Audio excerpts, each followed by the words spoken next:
말씀을 제가 읽어드리도록 하겠습니다. 예수께서 길에 나가실새 한 사람이 달려와서 꿇어 앉아 묻자오되 선한 선생님이여 내가 무엇을 하여야 영생을 얻으리이까?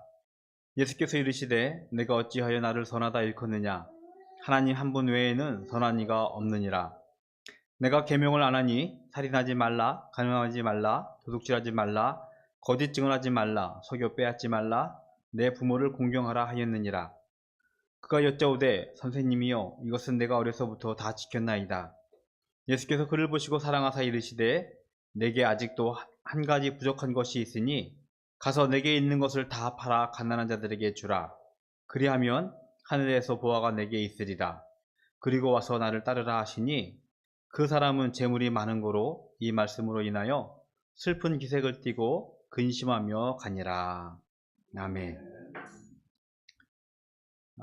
길 가시던 예수님 앞에 한 사람이 달려와서 꿇어 앉습니다. 지난 8월달에 묵상했던 말씀인데요. 제자들이 어린아이를 데리고 나온 사람들을 저지했던 장면들, 막았던 장면들 기억하실 거예요. 아마 예수님 곁에 수많은 무리들이 예수님 앞에 가는 길을 쉽게 열어주지 않았었던 것도 우리는 알고 있습니다. 그런데 어린아이를 막았던 제자들이나 많은 사람들이요, 무리들이 이 사람을 막지는 않았어요. 이 사람을 전반적으로 이 말씀을 통해서 엿볼 수 있는 부분은 저는 두 가지라고 생각합니다. 아마 이 사람은 율법 생활을 잘 지켰던, 유대인들이 해야 될 그 삶의 윤리, 또 계명, 그것을 잘 지켰던, 남들로부터 인정받을 만한 종교 생활을 했던 사람임에 틀림없습니다. 그리고 무엇보다도 그 사람은 재물이 많은 사람, 부자였던 것 같습니다. 예나 지금이나 어떤 부 앞에서, 재물의 힘 앞에서 뭐라고 표현할까요? 당당하지 못한 우리들의 모습을 봅니다. 좀 씁쓸하죠. 예수님 앞에 그가 달려나가는 모습, 그의 종교적인 모습, 그의 부유한 모습도, 종교적인 위치, 경제적인 위치를 아마 사람들은 엿볼 수 있었기 때문에 섣불리 막지 않고 예수님 앞에 과감하게 나설 수 있었던 것 같습니다. 그 사람이 예수님 앞에 꿇어엎드리면서 먼저 고백을 합니다. 선한 선생님이여 라고 고백을 하게 되어집니다. 그러면서 내가 무엇을 하여야 영생을 얻을 수 있습니까? 라고 예수님께 묻는 것입니다. 그는 분명 예수님의 표적을 들었을 것이고, 또 어쩔 때는 보았을 것이고, 어쩔 때는 경험을 했을 것입니다. 예수님은 많은 이들로부터 인정받는 분이었기 때문에 그를 선한 선생님이라 고백을 하면서 그가 자신의 선함을 좀 인정해 주었으며, 그리고 자신의 선함이 그 인정받는 분으로부터 받았기 때문에 자신의 선함이 남들로부터 좀 인정받았으면 하는 마음을 가졌을지도 모르겠어요. 20절에 보니까 예수님께서 계명을 말씀하시면서 이것을 지켰다라고 물어볼 때 그가 대답하기를 선생님이요 이것은 내가 어려서부터 다 지켰습니다 라고 대답을 하는 거예요. 솔직히 두렵잖아요. 우리도 예수님의 계명, 율법 피상적으로는 알아요. 그리고 우리가 살아가는 삶의 윤리적인, 도덕적인 잣대들, 표준들 알고 있어요. 그런데 제가 물어봤습니다. 다 지키셨어요? 하면은 자신있게 다 지켰습니다 라고 말할 수 있는 사람이 몇 명이나 될까요? 우리말에는 털어서 먼지 안 나온 사람 없다고 하는데 쉽지 않습니다. 근데 이는 예수님 앞에서 당당하게 말합니다. 이 율법들을 다 지켰습니다. 계명들을 다 지켰습니다 라고 고백을 하는 거예요. 그 선한 선생님으로부터 자신의 선함도 인정되어지고 그로 인해서 어쩌면 사람들로부터 인정받기를 원했을지도 모르겠습니다. 지난번에도 한번 말씀드렸던 것 같은데, 흔히 우리는 착한 사람, 선한 사람들을 소개할 때 이 사람은 법 없이 살 수 있는 사람이야 라고 소개할 때 있어요. 제가 그때 말씀드렸던 것 같아요. 우리들 대부분은, 대다수의 사람들은 그렇게 살아요. 우리가 법을 가지고 법을 넘나들면서 사는 사람들은 극히 일부분의 사람들입니다. 그런데 그 일부분에 포함되는 가장 많은 무리의 사람들은 어떤 사람들이냐면요, 법의 테두리를 잘 알면서 그것을 요명하게 빠져나가는 이들이 있어요. 우리는 흔히 이들을 법꾸라지라고 합니다. 법꾸라지. 법을 잘 아는 사람들이 어떤 사람들이죠? 법 전문가들, 법률가들이에요. 이들은요, 법의 제정 목적, 법을 짓고자 하는 목적, 그런 것들에는 하나도 생각하지 않고 법에 쓰여 있는 그 문항들, 조항들을 잘 비껴나가면서 법을 넘나들면서 그것을 아전인수라고 하죠. 자신의 사익을 위해서, 유익을 위해서 해석하고 적용하면서 권력을, 부를 착취하면서 우리 사회를 혼탁하게 만들고 있어요. 이런 말 하면 좀 그렇지만 극히 일부일 거예요. 흔히들 법정에 가서 많이 사는 사람들 중에서 대부분 우리가 알고 있는 사람들은 텔레비에 매스컴에서 나오기 때문에 부자들, 대기업가들, 그런 사람들이 주로 나오는데, 정말 훌륭하다면 좀 그렇죠. 돈 많은 그 법률사무소에다 의뢰를 해가서 그 법을 유명하게 빠져나가는 모습들을 보면서 막 안타까워하고 있죠. 그런 것 같아요. 법을 지킨다는 것, 계명을 지킨다는 것, 그것은요, 율법의 한계예요. 계명을 다 지켰다라고 당당하게 이 사람이 예수님께 고백은 하고 있지만 그의 선함은요, 한계가 있음을 분명 우리는 알고 있습니다. 그런 자를 보시고 예수님이 21절에 보니까 첫 번째 이렇게 표현하고 계세요. 예수께서 그를 보시고 사랑하사 이르시되 라고 말씀하고 있습니다. 사랑의 눈으로 바라보고 계신 것입니다. 그 예수님의 사랑은요, 저는 이렇게 표현을 하고 싶어요. 측은지심 혹은 긍휼함, 안타까움을 보시면서 사랑하시는 모습이 그에게 보인다고 저는 생각합니다. 그렇잖아요. 우리가 살고 있는 삶, 하나님 앞에서 계명을 지키고 종교 생활을 잘 해가면서 하나님 앞에서 의롭다라고 생각하고 있는데, 하나님은 그런 우리를 보시면서 여전히 측은지심을 가지시고 국리하심을 가지시고 보실 수밖에 없어요. 물론 칼빈은 이렇게 표현을 하고 있습니다. 우리가 얻은 경제적인 재화, 그것은 분명히 하나님의 큰 축복이라고 정의하고 있습니다. 말씀하고 있습니다. 맞아요. 하나님 앞에서 정직하고 올바르게 사는 사람들 하나님께서는 복을 주시겠다고 분명하게 약속하고 계시고, 그 안에는 분명히 재정적인, 경제적인 복을 포함하고 있습니다. 우리도 쉽게 부자를 보면서 하나님께 복 받았다라고 생각을 해요. 와, 저 사람은 하나님께 많은 복을 받았어 라고 생각을 하면서도, 또 다른 측면으로는 부자들을 보면서 우리가 쉽게 비굴해지는, 쉽게 나약해지는 이중적인 모습을 우리 스스로 발견하게 되어집니다. 예수님은 그를 보시고 그렇게 생각하신 거예요. 치근함을 보시고 국률함을 보시면서 사랑하셨다라고 표현하고 있는 거예요. 그리고 이 사랑이요, 그 사랑 때문에 우리 모두가 아무리 부족하고 연약할지라도 하나님 앞에 나아갈 수 있는, 예수 그리스도 앞에 나아갈 수 있는 은혜를 받은 것입니다. 예수님이 그를 보시고 사랑하셨다, 그리고 그 눈으로 바라보신 이유는요, 어쩌면 25절에 나오는 말씀 때문일지도 모르겠어요. 25절에 우리가 너무나 잘 알고 있는 말씀이에요. 제가 읽어드릴게요. 낙타가 바늘길로 나가는 것이 부자가 하나님의 나라에 들어가는 것보다 쉽다라고.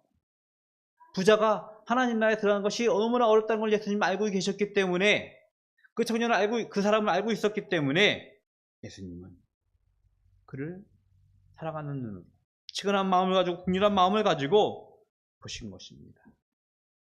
그러면서 그에게 부족한 것 하나를 말씀하시죠. 아직도 한 가지 부족한 것이 있으니 가서 내게 있는 것을 다 팔아 가난한 자에게 주라. 그리하면 하늘에서 보화가 내게 있으리라. 그리고 와서 나를 따르라. 예수님께서 그에게 말씀을 하셨습니다. 이 말씀을 가지고 많은 경우에 이단들이 오용을 할 때가 있어요. 재산을 다 파십시오. 그리고 그 재산을 다 팔기 때문에 때로는 헌금을 하라고 강요를 하기도 하고요. 재산을 다 팔기 때문에 가정의 파괴가 되기도 하고 일상적인 삶을 무너지는 경우도 종종 보게 되어집니다. 참 신기하게 이단들은 잘해요. 그런 것들을 잘해가지고 쑥쑥쑥쑥 커요. 뭐라 표현을 하기 참 힘든데 우리가 경계해야 돼요. 그런 것들은 분명히. 예수님께서 분명 말씀하셨어요. 가진 것을 다 팔아 가난한 데게 주고 예수님을 따르라, 나를 따르라고 말씀을 하셨는데, 이 말씀을 우리가 곡해해서는 안 된다는 것을 명심해야 합니다. 예수님이 제자들에게 나를 따르라고 명령을 합니다. 그리고 제자들이 그 말씀을 순종하면서 실제로 자신의 직업을 버리고 가족을 버리고 결단하고 예수님의 말씀에 순종하고 예수님을 따릅니다. 비슷한 것 같아요. 하지만 우리는 명심해야 됩니다. 그것이 우리의 일상을 다 포기하고 따르라는 예수님의 명령이 아니에요. 그런 지혜를 가질 수 있어야 됩니다. 예수님은요, 제자들의 가정, 삶 인정하셨고 그것에 대해서 정당한 말씀을 하셨다는 것을 기억해야 합니다. 예수님은 우리의 보물이 있는 곳에 우리의 마음이 있다라고 하면서 우리의 탐욕을 경계하십니다. 그러면서 사람이 두 주인, 하나님과 재물을 동시에 섬길 수 없음을 우리들에게 가르치셨어요. 이 사람에게 부족한 것이 있다라고 말씀을 하십니다. 왜? 예수님은 자신이 가진 재물이 그의 주인이었다는 것을 알았기에 그 주인된 재물을 내려놓고 나를 따르라는 말씀을 하신 거예요.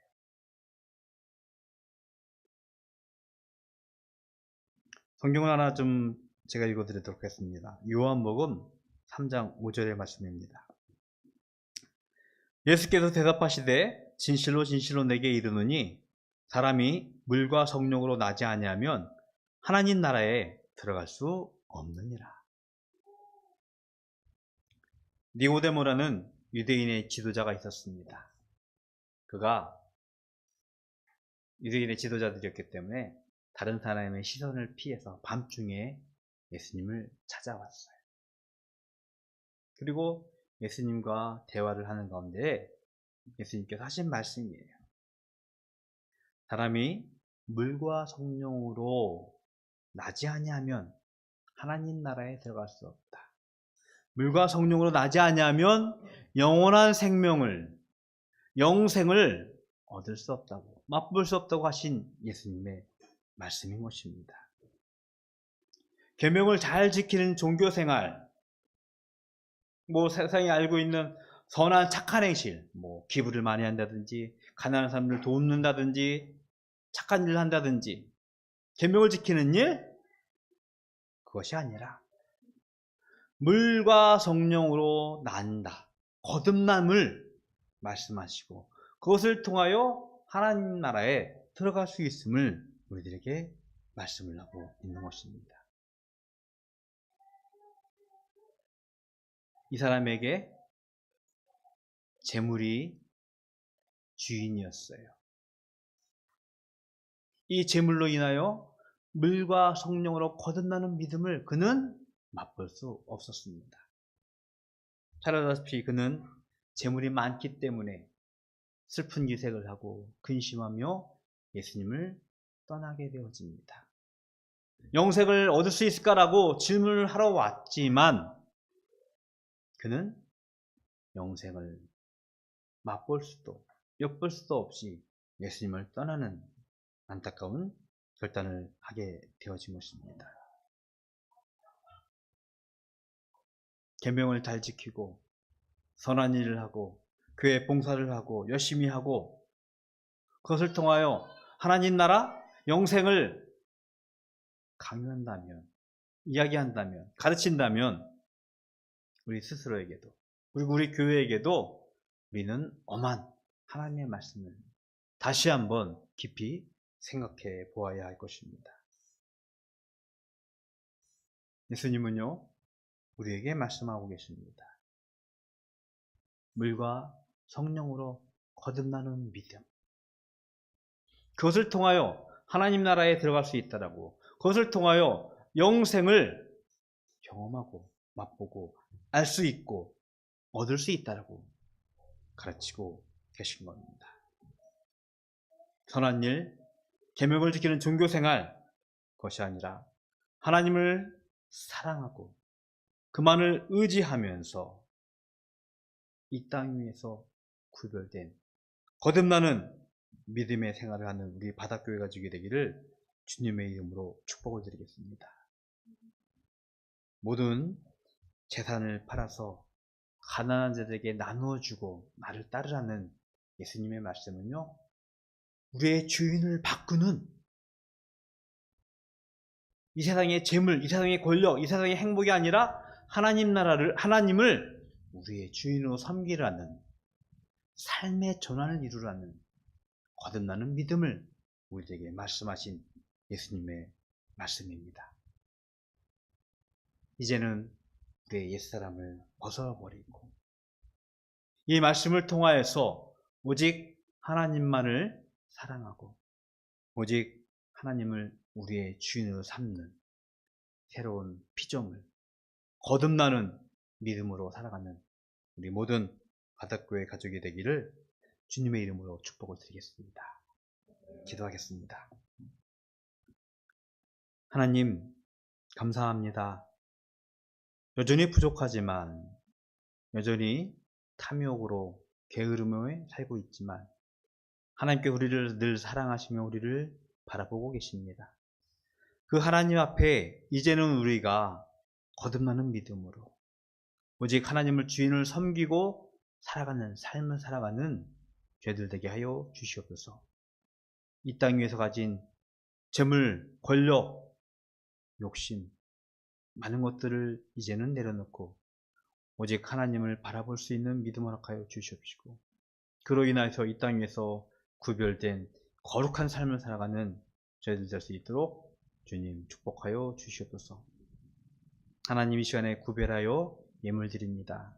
주일 예물과 소득의 10분의 1과 감사의 제목과 여러가지 기도의 손을 가지고 드린 예물 주님께서 기뻐 받으시고 이 물질로 하여금 하나님의 선한 일들이 하나님의 큰 일들이 이 땅 위에 드러나는데 저희들이 증거자로 증인으로 살아갈 수 있도록 축복하여 주시옵소서. 지금은 우리 주 예수 그리스도의 은혜와 하나님 아버지의 그 크신 사랑하심과 성령님의 교통하심이 오직 하나님을 주인을 섬기는 거듭나는 믿음으로 이 세상에 살아가기를 소원하는 모든 성도들 머리 위에 영원토록 함께 있을지어다. 아멘.